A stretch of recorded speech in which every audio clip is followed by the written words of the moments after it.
Welcome to Module 4, where we finally get to the fun part, actually finding your house. If the first 3 modules were like getting your license, learning traffic laws, and proving you can afford car insurance, then Module 4 is where you actually get to go car shopping, except the car costs $300,000 and you're going to have to live in it. This is where your preparation pays off. You've got your finances in order, you understand mortgages, and you're pre-approved. Now you get to work with a real estate agent, start looking at houses, and eventually make an offer that hopefully doesn't get laughed at by the seller.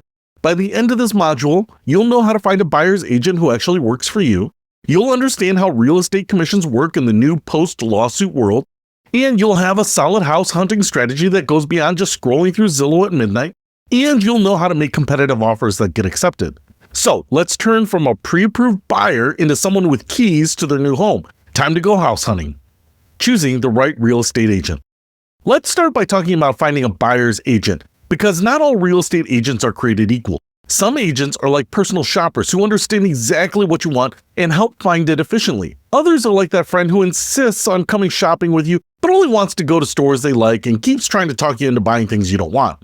First, let's clear up some terminology. A buyer's agent represents you, the buyer. Their job is to help you find houses, negotiate on your behalf, and guide you through the process. A listing agent represents the seller and is trying to get the highest price possible for their client. These are different roles with different loyalties, and you want to make sure you're working with someone who's on your team. You can find potential buyer's agents several ways. Ask friends, family, and coworkers for recommendations, especially people who bought houses recently in your area. Real estate is local, so you want someone who knows your specific market. You can also attend open houses and meet agents there. If an agent is hosting an open house, pay attention to how they interact with visitors. Are they knowledgeable about the property in the neighborhood? Do they seem helpful or pushy? Do they ask good questions about what you're looking for?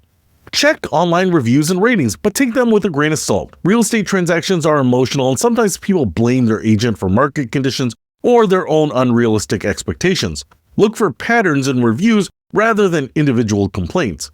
You can also contact the offices of major real estate brokerages in your area and ask to be connected with a buyer's agent. Most brokerages will match you with someone based on your needs and their agent's specialties. Here are the key questions to ask potential agents before deciding to work with them. First, ask about their experience, specifically with buyers in your price range and area. An agent who specializes in million-dollar homes might not be the best fit if you're buying a $200,000 condo. Ask how many buyers they've worked with in the last year and how many transactions they've closed. You want someone who's active in the market and has recent experience, not someone who sells one house every 6 months. Ask about their availability and communication style. How quickly do they typically respond to calls and emails? Can they show houses on weekends or evenings if you work during the day? How do they prefer to communicate? Phone, email, text? Ask about their knowledge of your target neighborhoods. Do they live or work in the area? Can they tell you about school districts, commute times, local amenities, and future development plans? Ask about their approach to making offers. In competitive markets, strategy matters. Do they have relationships with listing agents that might give you an edge? Do they know how to structure offers to be competitive while still protecting your interests? Ask for references from recent buyers. A good agent should be happy to provide contact information for clients who closed in the last few months. Don't be afraid to actually call these references and ask about their experience. Now, let's talk about buyer representation agreements, which are contracts that formalize your relationship with your agent. These agreements weren't always standard, but they're becoming more common, especially after recent changes to how commissions work. A buyer representation agreement spells out what services your agent will provide, how long the agreement lasts, and how your agent will be compensated. It protects both you and the agent by making expectations clear from the beginning. The agreement should specify the geographic area where your agent will help you search, the price range you're considering, and the type of property you're looking for. It should also outline what happens if you find a house on your own or if you want to work with a different agent. Pay attention to the duration of the agreement. Some agents want you to sign agreements that last 6 months or a year, but you might want to start with a shorter period until you're sure you're compatible. 30 to 90 days is reasonable for a trial period. The agreement should also specify how your agent will be paid. Traditionally, the seller paid commissions for both the listing and the buying agent. But recent legal changes mean this isn't always the case anymore. We'll talk more about this in the next lesson. Here's when and how to switch agents if things aren't working out. If your agent isn't responding to your calls, isn't showing you houses that match your criteria, or just isn't a good fit, you have options. First, try to address the issues directly. Maybe your agent doesn't understand what you're looking for or Maybe you haven't communicated your expectations clearly. Sometimes a simple conversation can fix the problems. If direct communication doesn't help, you can usually terminate your buyer representation agreement. Check the terms of your agreement. Most have provisions for ending the relationship, though you might need to give them written notice. Be aware that if you already have seen houses with your current agent and you end up buying one of those houses with a different agent, you might still owe your original agent a commission. This is why it's important to be thoughtful while choosing an agent from the beginning. If you're switching agents within the same brokerage, the process is usually easier. The brokerage can often reassign you to a different agent without any complicated paperwork. Red flags that suggest you should consider switching agents include not returning calls or emails within a reasonable time, showing you houses that don't match your criteria, pressuring you to make offers on houses you don't like, not knowing basic information about the local market, or making you feel like you're bothering them when you ask questions. On the flip side, green flags for a good agent include responding quickly to communications, listening to your needs, showing you appropriate houses, providing useful market information and insight, being available when you need them, and advocating for your interests during negotiations. Remember, you're not married to your agent. If the relationship isn't working, it's better to make a change early rather than struggle through the entire process with someone who isn't helping you effectively. A good buyer's agent is worth their weight in gold. They should save you time by screening properties, provide valuable market insights, help you avoid costly mistakes, and negotiate effectively on your behalf. If your agent isn't doing these things, find someone who will. The key is finding someone you trust, who understands your needs, and who has the experience and knowledge to guide you through what might be the biggest purchase of your life. Take the time to choose wisely, because the right agent can make the difference between a smooth home buying experience and a stressful ordeal. How real estate commissions work. All right, let's talk about real estate commissions, which used to be one of those things that everyone just accepted but nobody really understood. Kind of like how airline pricing works or why hot dogs come in packages of 10 but buns come in packages of 8. But recently, there have been some major changes to how commissions work, thanks to a class action lawsuit that basically said the old system was anti-competitive. So let's break down what the commissions are, how they used to work, how they work now, and what this means for you as a buyer. Traditionally, real estate commissions worked like this. The seller would agree to pay a total commission, usually 5 to 6% of the sale price to their listing agent. The listing agent would then split this commission with the buyer's agent, typically 50-50. So on a $300,000 house, the total commission might be $18,000, with $9,000 going to each agent. This system meant that as a buyer, you didn't directly pay your agent. Their commission came out of the seller's proceeds at closing. It was like getting a free personal shopper, except the cost was built into the price of everything in the store. The problem, according to the lawsuit, was that this system inflated home prices because sellers had to price their homes high enough to cover both commissions, even if the buyer's agent didn't add much value. It also meant that the buyer's agents had incentives to show you more expensive houses because the commission was based on the sale price. So, what's changed? The biggest change is that sellers are no longer required to offer compensation to buyer's agents through the multiple listing service, or MLS. Previously, when a house was listed, the listing would include how much commission was being offered to the buyer's agent. Now, that information might not be available up front. This means that as a buyer, you might need to negotiate compensation for your agent separately. Your agent might ask you to sign an agreement stating that you'll pay their commission if the seller doesn't. Don't panic. This doesn't necessarily mean you'll end up paying more. It just means that the negotiation is more transparent. In many cases, sellers will still offer to pay buyers' agents commissions because they want to attract buyers. A seller who refuses to pay any buyer's agent commission might find that fewer agents show their house to buyers, which could hurt their sale. But now you have more control over the situation. You can negotiate with your agent about their commission rate, and you can factor agent compensation into your offer negotiations with the seller. Here's what this means practically. When you're ready to make an offer, you and your agent need to understand how the commission will be handled. If the seller is offering to pay your agent's commission, great, that works like the old system. If they're not, you have a few options. Option 1, you can ask the seller to pay your agent's commission as part of your offer negotiations. This is essentially asking them to increase the sale price to cover the commission, but it might be worth it to get the house you want. Option 2, you can pay your agent's commission yourself. This gives you more control and might make your offer more attractive to sellers, but it means coming up with additional cash at closing.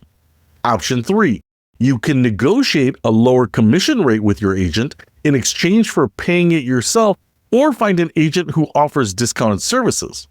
Now, let's talk about negotiating commission arrangements. Yes, commission rates are negotiable, though not all agents will be flexible, especially in competitive markets where they have plenty of potential clients.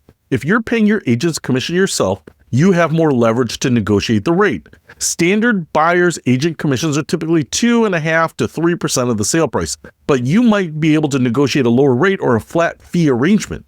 Some agents offer different service levels at different price points. A full-service agent might charge 3% but provide comprehensive services, including market analysis, showing coordination, negotiation, and transaction management.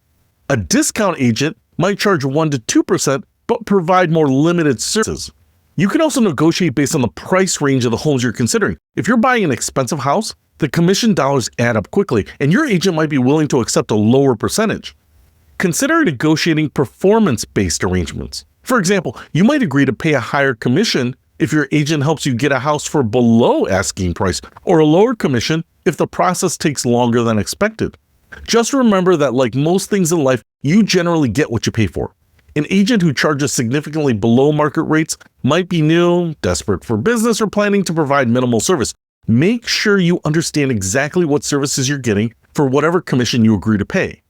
Let's talk about understanding dual agency, which is when one agent or one brokerage represents both the buyer and the seller in the same transaction. This is like having the same lawyer represent both parties in a divorce. It's legal in most states, but it creates some obvious conflicts of interest. In a dual agency situation, the agent can't provide full advocacy for either party because anything that benefits the buyer might hurt the seller and vice versa. They're supposed to remain neutral and just facilitate the transaction, but this limits their ability to negotiate aggressively on your behalf. Some states don't allow dual agency at all. Others allow it but require written disclosure and consent from both parties. If you find yourself in a potential dual agency situation, make sure you understand the implications and consider whether you're comfortable with the arrangement. The advantage of dual agency is that it might make negotiations smoother since the same agent is coordinating both sides. The disadvantage is that you're giving up some level of representation and advocacy. If you're uncomfortable with dual agency, you can ask to work with a different agent within the same brokerage, or you can choose to work with an agent from a different brokerage entirely. The bottom line on commissions is that the new system gives you more control and transparency, but it also requires you to be more involved in the negotiation process. You can't just assume that commission arrangements will work themselves out. You need to understand and actively manage this aspect of your transaction.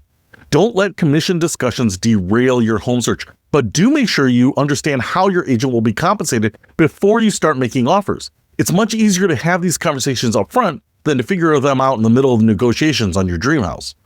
House hunting strategy. Now, let's talk about developing a house hunting strategy that goes beyond endlessly scrolling through Zillow, which I know is how many of you have been spending your free time.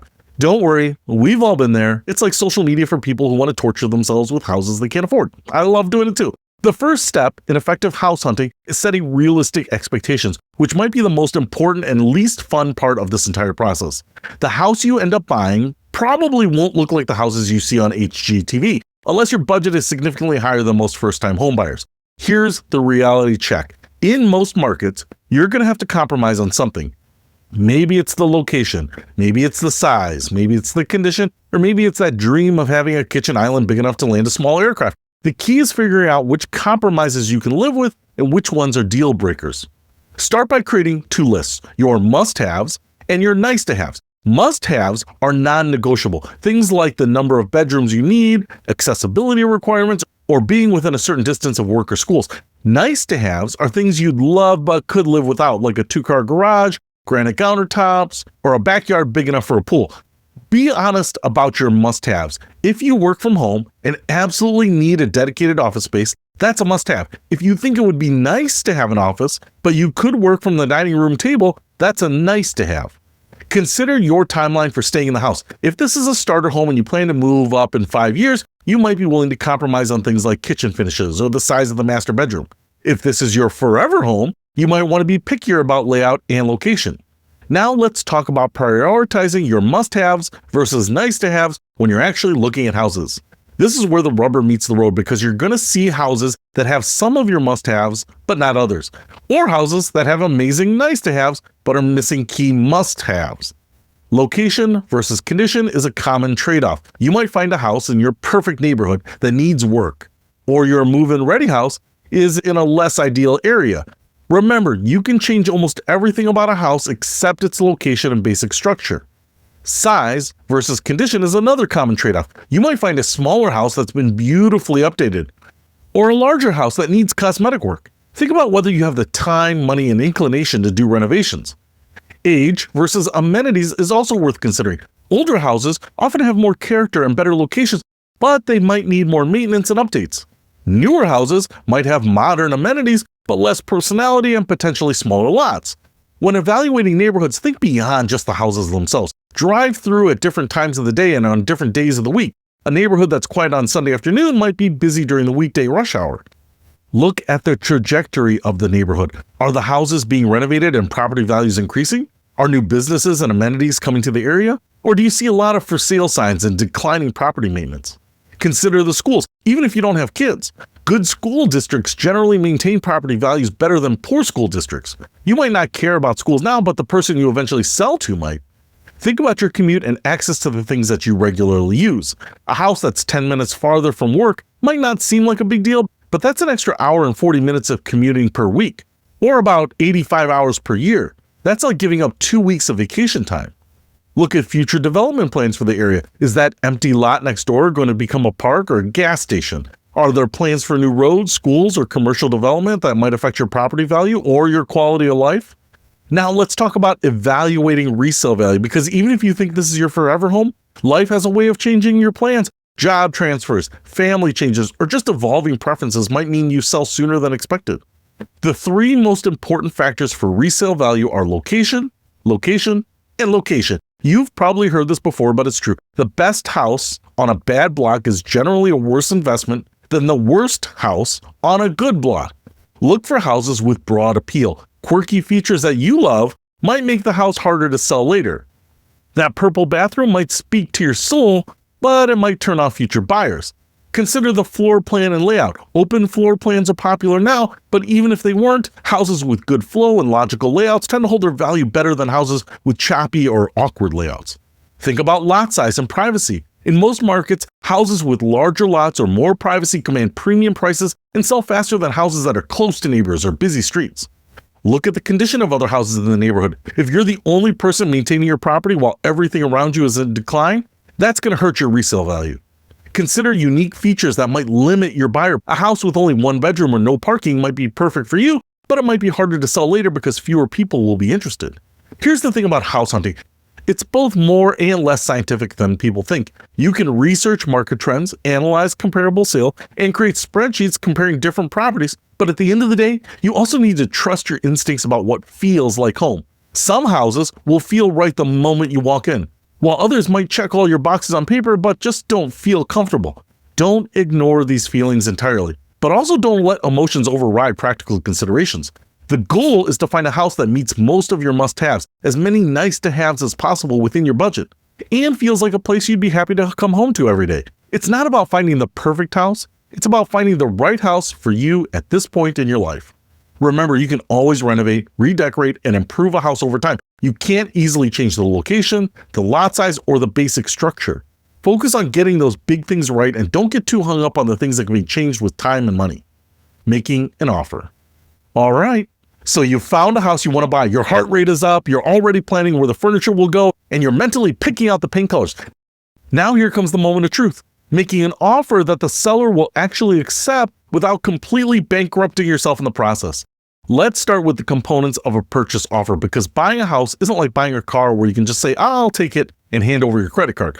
A real estate purchase offer is a legal contract with multiple moving parts, and understanding these parts will help you craft an offer that protects your interest while still being attractive to the seller. The purchase price is obviously the big number everyone focuses on, but it's not the only number that matters. The price should be based on recent comparable sales in the area, the condition of the house, how long it's been on the market, and current market conditions. Your agent should be able to provide you with comparable sales data showing what similar houses in the area have sold for recently. Pay attention to houses that are truly comparable, similar size, age, condition, and location. A house that sold 6 months ago might not be relevant if the market has significantly changed. Consider the seller's situation too. If the house has been on the market for months, the seller might be more motivated to accept a lower offer. If it was just listed last week and there's already a lot of interest, you might need to offer close to or above the asking price. The closing date is also more important than many buyers realize. Some sellers need to close quickly because they're relocating for work or have already bought another house. Others might need more time to find their next home. Understanding the seller's timing preferences can help you structure a more attractive offer. Earnest money shows the seller that you're serious about buying the house. This is money you put down when you make an offer, typically 1 to 3% of the purchase price. If your offer is accepted and you close on the house, the earnest money becomes part of your down payment. If you back out for reasons not covered by your contingencies, you might lose this money. The amount of earnest money can be strategic. In competitive markets, higher earnest money shows you're more committed and might make your offer more attractive, but don't put down so much that losing it would be financially devastating if something goes wrong. Now let's talk about contingencies, which are conditions that must be met for the sale to go through. Think of contingencies as your escape hatches. They protect you if certain conditions aren't met, but they also make your offer less attractive because they give you ways to back out. The financing contingency protects you if you can't get a mortgage. Even though you're pre-approved, final loan approval depends on the specific house you're buying. The appraisal could come in low. The underwriter could find issues with the property, or your financial situation could change. This contingency typically gives you a certain number of days to secure financing or cancel the contract. The inspection contingency gives you the right to have the house professionally inspected and to negotiate repairs or cancel the contract based on what the inspection reveals. This is usually one of the most important contingencies for buyers because it's your chance to discover any major problems with the house. The appraisal contingency protects you if the house doesn't appraise for the purchase price. If you're getting a mortgage, the lender will require an appraisal to make sure they're not lending more than the house is worth. If the appraisal comes in low, this contingency gives you options to renegotiate or walk away. Some offers include contingencies for the sale of the buyer's current home, though these are less common with first-time homebuyers. Other possible contingencies include final walkthrough approval, review of HOA documents, or verification of rental income for investment properties. In competitive markets, buyers sometimes waive contingencies to make their offers more attractive. This can be risky, so make sure you understand what you're giving up. Waiving an inspection contingency means you're buying the house as is, regardless of what problems you might discover later. Now, let's talk about negotiation strategies, because making an offer isn't just about picking a number, it's about understanding what the seller wants and structuring your offer to give them as much of that as possible while still protecting your interests. In a buyer's market, when there are more houses for sale than buyers, you have more negotiating power. You might be able to offer below asking price, ask for closing cost assistance, or include more contingencies and longer timeframes. In a seller's market, where there are more buyers than houses, you might need to offer at or above asking price and limit your contingencies to be competitive. This doesn't mean throwing caution to the wind, but it might mean being more strategic about which protections are most important to you. Consider non-price factors that might be important to the seller. A quick closing might be worth more to them than a few extra $1,000s in purchase price. Flexibility on possession dates might help if they need extra time to move out. Sometimes you can structure an offer that works for both parties even if the price isn't what the seller hoped for. Maybe you offer a lower price but agree to buy the house as is, saving the seller the hassle and expense of making repairs. Escalation clauses are becoming more common in competitive markets. These automatically increase your offer if there are competing offers, up to a maximum amount you specify. For example, you might offer $300,000, but include an escalation clause that increases your offer by $1,000 over any competing offer, up to a maximum of $310,000. When it comes to handling counteroffers, remember that negotiation is normal. Don't take it personally if the seller counters your initial offer. That's just part of the process. They might counter on price, contingencies, closing date, or other terms.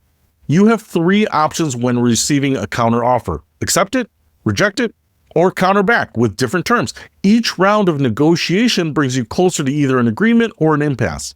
Consider the seller's counters carefully. If they're only asking for a small increase in price, but accepting all your other terms, that might still be a good deal. If they're asking for a significant price increase and wanting you to waive all important contingencies, you might want to counter again or walk away. Don't get so focused on winning the negotiation that you lose sight of your actual goals. If you love the house and the final terms are within your budget and acceptable to you, it doesn't matter if you didn't get every single thing you asked for. Keep your emotions in check during negotiations. This is business, not personal. The seller isn't rejecting you as a person when they counter your offer. They're just trying to get the best deal they can, just like you are. Set a walkaway point before you start negotiating and stick to it. It's easy to get caught up in the excitement and bid more than you can afford or accept terms that you're not comfortable with. Know your limits and respect them. Remember, there will be other houses if this one doesn't work out. Yes, you might love this particular house, but getting yourself into a bad financial situation or accepting terms that leave you unprotected isn't worth it, no matter how perfect the kitchen is. The goal is to craft an offer that's attractive enough to be accepted while still protecting your interests and staying within your budget. It's a balancing act, but with good preparation and the right strategy, you can make offers that get accepted and leave you feeling confident about your purchase. Wrap up. Congratulations, you just completed the House Hunting Masterclass, which means you're now equipped with everything you need to find the right agent, understand the new commission landscape, develop a strategic approach to house hunting, and make competitive offers that actually get accepted. You now understand how to choose a buyer's agent who will actually advocate for your interests, how recent changes to commission structures affect you as a buyer, how to prioritize your needs and evaluate neighborhoods for both current living and future resale, and how to structure offers that balance competitiveness with protection. Here's what you need to do before we move on to Module 5. First, if you haven't already, start interviewing potential buyer's agents. Remember, this person will be your guide through one of the biggest purchases of your life, so take the time to find someone you trust and communicate well with. Second, create your must-have and nice-to-have lists for your future home. Be honest about what you really need versus what you really would like. This will help you make decisions quickly when you're looking at houses. Third, start researching neighborhoods in your target area. Drive around, check out the amenities, and get a feel for areas you want to live in. The more you know about different neighborhoods, the better decisions you'll make when you find houses you like. And finally, discuss commission arrangements with your agent upfront so there are no surprises when you're ready to make offers. In Module 5, we're going to take you from having an accepted offer to actually owning your home. We'll cover the inspection process, finalizing your mortgage, and understanding closing costs, and preparing for closing day. This is where all your preparation comes together and you finally get those keys. So I'll see you there.